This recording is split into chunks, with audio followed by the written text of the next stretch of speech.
Perhaps one of China's least visited and yet most fascinating regions is the far western province of Qinghai. Qinghai is a place where the Confucian civilization of China's heartlands gives way to the esoteric Buddhism of Tibet and the devotional submission of Islam. I'm about to spend 10 days travelling this colourful region which sits on the edge of the Tibetan plateau, exploring the cultures of the Tibetans, Hui, Salar, Mongolians and Tu, all who call this place home. My journey begins in the provincial capital, Xining, where I meet my friend Alex Rhea, an American who has been living here for the past 10 years, immersing himself in the cultures of the region. So this is like one of the main Hui areas of Xining, right? The main Hui area. So the vast majority of people we're seeing around here are Hui Muslims, Salar as well? Yeah, Hui, Salar, Dongxiang. Oh, Dongxiang here? I thought Dongxiang were just in Gansu. They're mostly from Gansu, but you'll meet Dongxiang here in Xining. Interesting. They travel around here. I mean, the founder of the Yihuani himself, who then came here and worked with Ma Bufang, was Dongxiang Zulu. The Yihuani. They also just call it the Xinjiao, the new teaching. Ah, okay. This is like a Chinese school of Islam, is it? I don't know too much about. Yeah, so historically this is very simplified, so if this is going into the documentary, very simplified. Most Chinese Islam was sort of generally Sufi, especially here in Xibei. There were many different Sufi orders. In the late 19th century, there was this Dongxiang guy named Ma Guoyuan, here across the street, who went on Hajj to Saudi, well, at the time still wasn't Saudi Arabia, it was Arabia. He started studying some Salafist reformist thought, and then he came back and spread that. It was very anti-Sufi. Then Ma Bufang, he picked up his thought and his new Yihuani school and used it as his ideological basis for when he was gathering power and taking over Qinghai. And because of that, Xining, all of the mosques in Xining except two are Yihuani, are this Xinjiao new teaching. And so these other two are Sufi mosques. There's one Sufi mosque that's one Sufi mosque, and then there is one Salafi mosque that is, the Salafi of Saudi Arabia, that is otherwise known as Wahhabi. But Wahhabi, again, is a pejorative term. They don't call themselves that. And there's a big controversy about it because many of the Yihuani don't consider the Wahhabis to be real Muslims, and there's a big schism between these sects here. Interesting. I didn't even realize Wahhabism was sort of like officially allowed in China. I mean, I don't know too much about it. They don't call it Wahhabism. They don't call themselves Wahhabism, but it is. They call themselves Salafi, but they are the Salafi that is promoted by Saudi Arabia. Okay. Yeah. And here's the old sign: no minors are allowed to take part in religious activity. Yeah. The original mosque building, we'll see the prayer hall in there. The prayer hall is the oldest building. The original one probably dates to the Ming, but the current building probably dates to the Qinghai. Okay. But all the other stuff around it is very modern. Yeah, the gate is very modern for reasons we will leave to the imagination for now. Even the gate, even the stuff inside is also... We're allowed to film in here, are we? Yeah. No, I can see a sign. I think it says no. I mean, we'll see. People take pictures and stuff. Oh, no, that just says don't block the entrance. Oh, yeah. I mean, if it's a big touristy place, I'm sure everyone's got cameras inside, so... Yeah.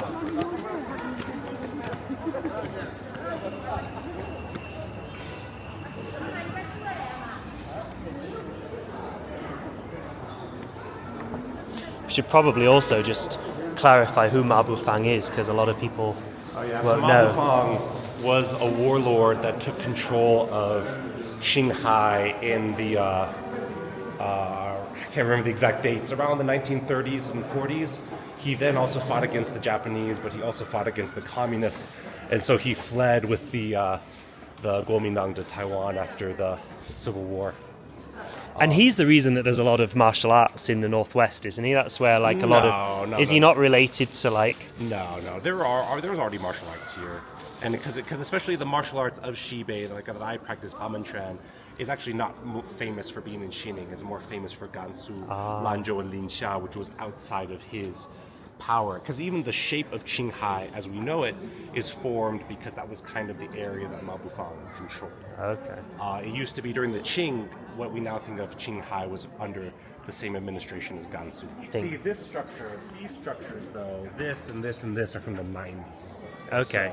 And this was built at the same time as the original building. Okay. Yeah. So this gate's reasonably new as well. I mean the 90s, 80s Yeah. and 90s. You see that Arabic script there is a uniquely Chinese way of writing Arabic, and they call it in Chinese Zhongguo Ti. Zhongguo, okay. Or in Arabic Xini, which just means Chinese, but it is Arabic. But It's just like a Chinese script of Arabic. Yeah, it's just very, very wiggly, windy. It's very difficult to read. It's not very linear. To me, Arabic's Arabic. I can't tell the difference. Even Farsi, to me, I can't tell the difference. And then, so this is the main prayer hall, which probably dates from the Qing Dynasty. You see the golden stuff on the top. Those are actually Buddhist decorations that were gifted to the mosque from Labrang Monastery in Gansu. Interesting. Yeah. Why did Tibetan, or just, I suppose, just religious? I don't know. I actually don't really know the history behind that. It's just a shame they've got all these umbrellas. I mean, I guess they need them to pray, Oh, but yeah. it's just a shame that it Yeah. ruins the shots. They take them out during the winter, but during the summer you definitely really need them. This guy's got a nice beard. Yeah. There's been a lot of very cool beards here in Qinghai so far. Been impressed with the beards. But yeah, so this is the main prayer hall. We Yeah. unfortunately cannot go in. Nope.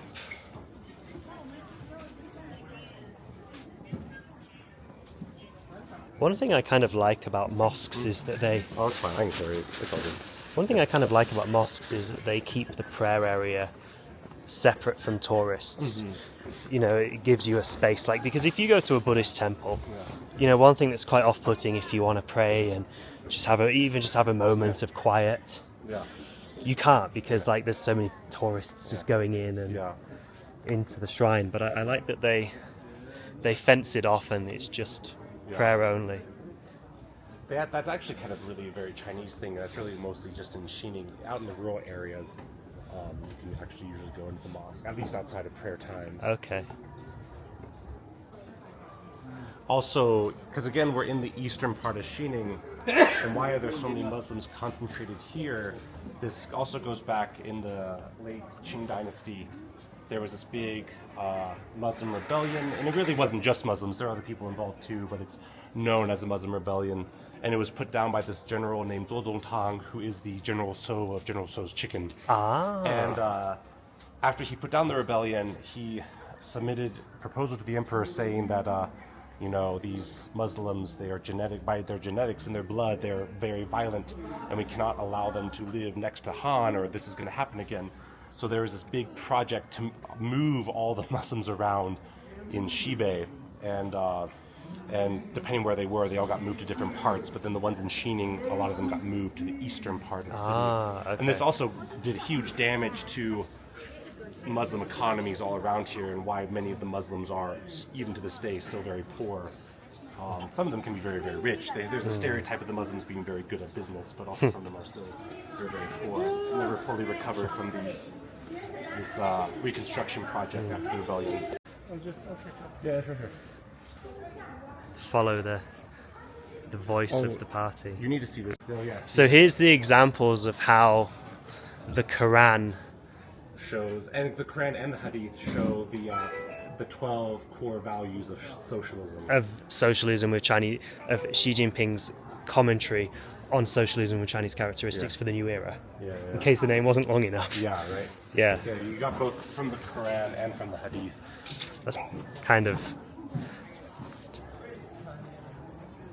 I'll hold up my gimbal. Get some picture.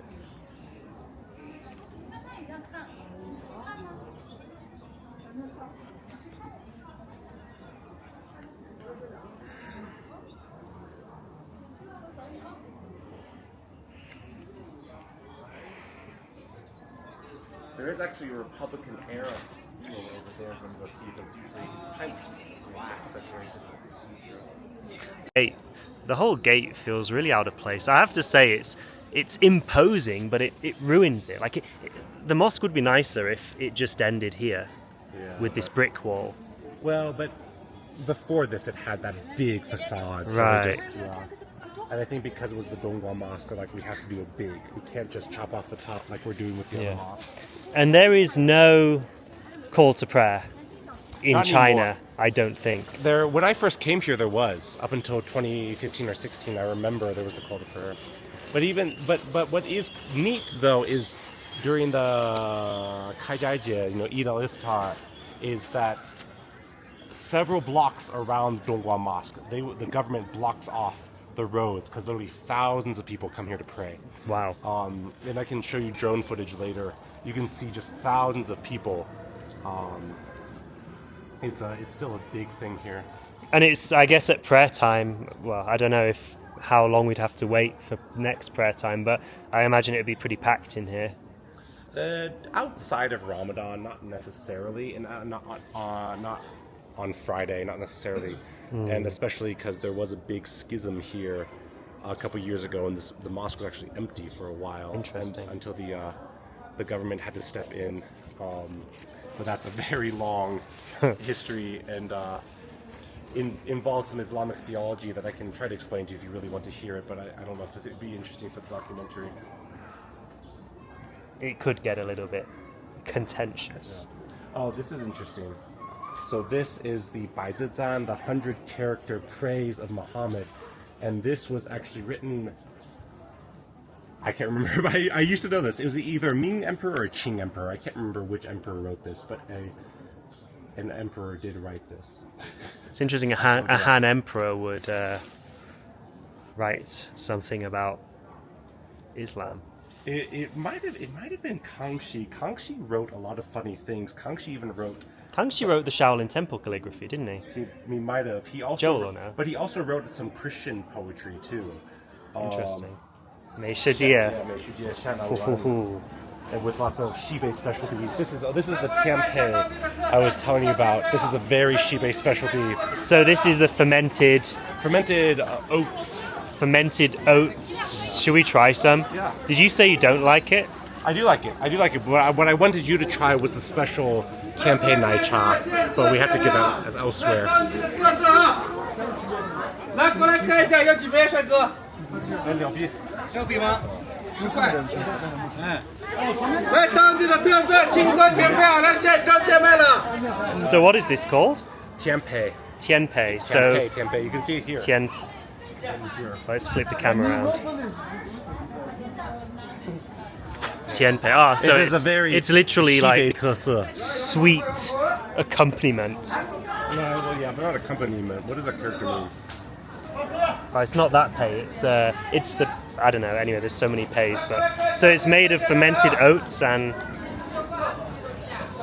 other things. I have no idea. It's Tianpei. cane sugar. This is an old word for wine. It looks like Wine. Okay. but it's not wine. It's not alcoholic. You know, it tastes like cane sugar as well. It's really it nice. definitely has sugar. We'll have to get some. Up that way is the burger restaurant I was telling you Oh, about. okay. It does taste alcoholic. I mean, it is fermented. Sweet bread. This is a very Xibei specialty as well. Looks This pretty good. Rose bread. Rose bread. We need some naan bread. Check those out. They look amazing. He's making them at the back.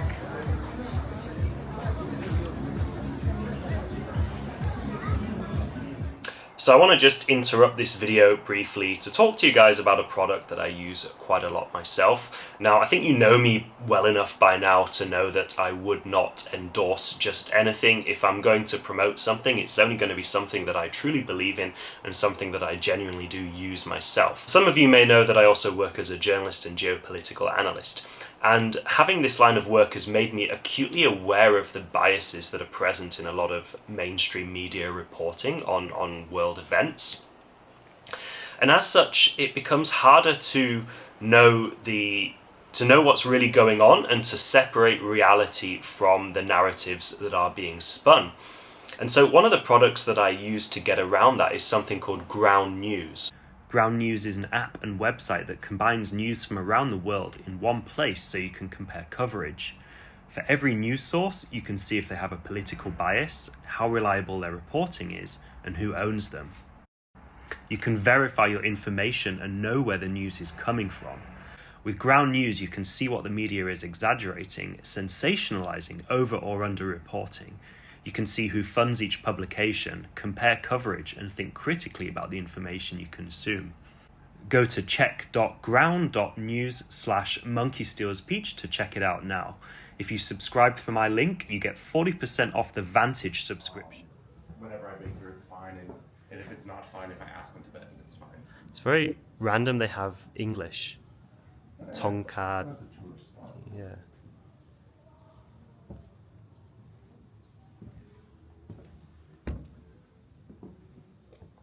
So here you have the 5 major founding figures of the different sects of Tibetan Buddhism. But this is a Gillik, yellow hat monastery, so they put Tsongkhapa in the front and center, of course. Who is this? Oh yeah. And there's so much like crossover, like similarity to Catholicism with Tibetan Buddhism. I always find the colors, the sort of magnificence of it all. Yeah, I mean, Orthodox Christianity, a lot of sort of traditional religions. You want Hey, there's something going on further back. Let's go have a look. Hopefully it's not just a TV recording and it's actually a like a ceremony. If they sometimes have ceremonies in the back, but we probably can't go into. Okay.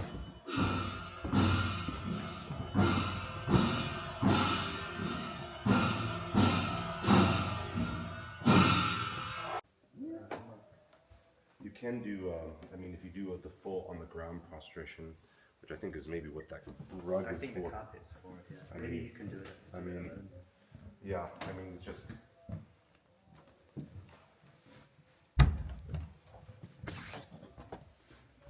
And then your hands behind your head. Yeah.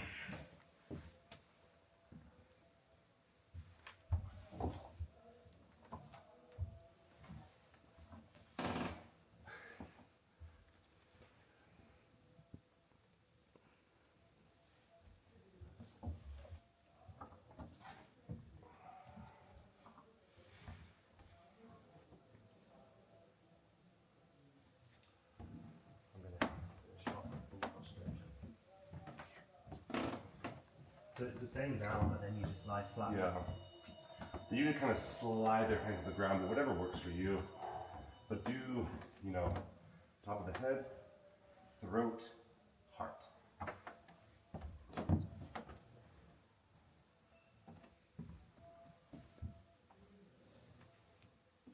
didn't realize there was a book there.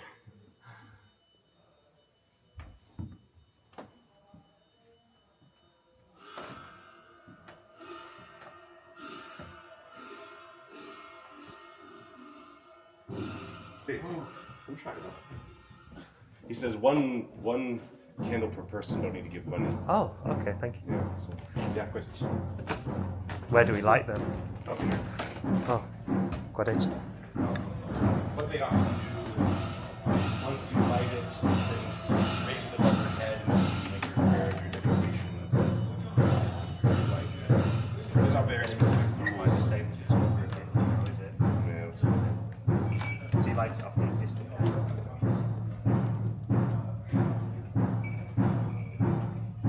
So it really is incense, like Chinese Buddhism, it's candles instead usually. Candles and alcohol and stuff. And it's butter, it's not yak butter.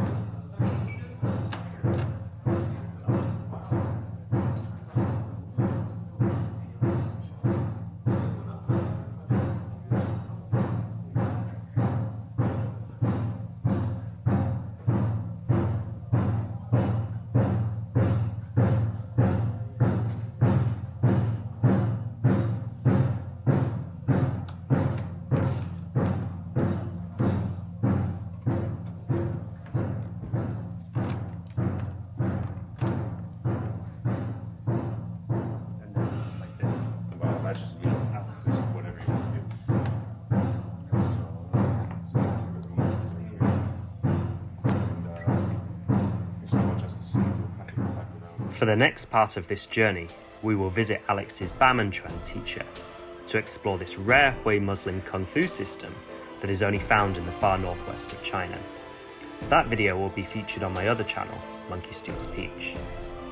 We will then leave the city of Xining for Qinghai, a small town nestled in a valley on the banks of the Yellow River and home to one of China's smallest ethnic groups, the Salar people.